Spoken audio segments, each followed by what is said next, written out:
A day in my life as a stay-at-home mom. Tara mga Marikoy, samahan niyo ako mag-grocery, magpa-haircut and pumunta ng Mercury. And check na rin natin mga Marikoy kung magkakasya ba tong 3,850 ko sa grocery, sa gamot ni Madam Hailey, sa pampa-haircut ko, and sa kung ano man yung paggagastosan ko. So, before akong lumarga, outfit check muna tayo. So, yung sneakers ko na color white na sobrang dumi, na nabili ko pa yan sa Riverside for only 150. Tapos, yung ukay-ukay na short ko. Tapos, yung aking Macbeth na shirt na matagal ko nang binili, 2019 pa ata. So, yung outfit ko dyan, very mother ang atakan, char. Share ko na nga rin sa inyo mga Mariko, itong nabili ko dito sa TikTok na makikita nyo dyan sa ating yellow basket. Ito yung pin na kapag maluwag yung pants mo ay pwede mong sikipan. Tapos dala-dala ko din yung payong na nabili ko dito sa TikTok na makikita nyo rin dyan sa ating yellow basket. So before nga ako pumunta ng salon, dumaan muna ako ng TGP para nga bumili ako nitong antihistamine kasi nga merong allergy si tata. So ito yung iniinom niya kapag may, nangangati-ngati siya.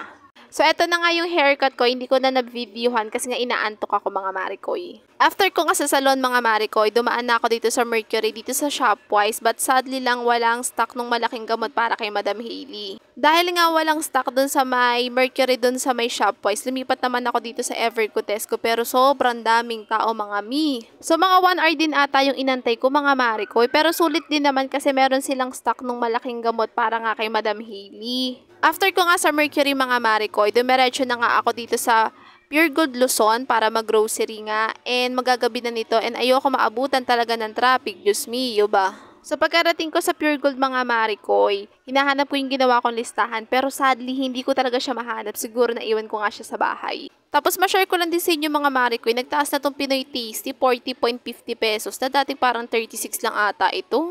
Matanong ko na nga rin po pala sa Century Pacific Food Inc. Bakit po yung Birch Tree full cream milk nyo wala na nung nakabox? Yung nakalata na lang 700 gram pababa na lang po yung nire-release nyo. Grabe na nga rin yung tinaas nitong Yakult mga Marikoy, from 45 naging 50 na nga.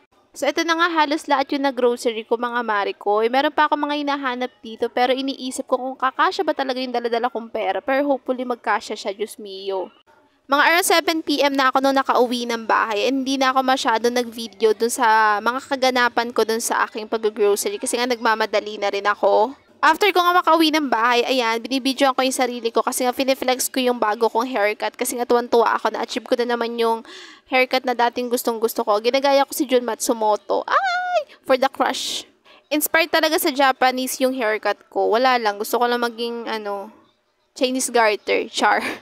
So, ito na nga pala yung nabili kong gamot sa Mercury. Bale, bumili lang ako dyan ng stress tab. 5 piraso kasi nai-stress na ako sa mag-ama ko, char. Tapos, bumili na rin ako ng gamot ni Madam Hailey. Buti na lang nakahanap ako ng medyo mas mura compared do sa unang binili ko. Tapos, eto na nga yung mga napamili ko mga Marikoy. Bale, si Tata Carlo na lang yung maglalagay dun sa storage namin. Baka yun naman yung ambag niya, diba? Char. So mga Marikoy, may natira pa akong 1,040 pesos sa ating 3,850. So na-budget natin siya sa grocery, sa gamot, sa haircut, and kung ano-ano man. So ayun lang for today's video. Sana nag-enjoy kayo mga Marikoy and follow for more. Bye-bye!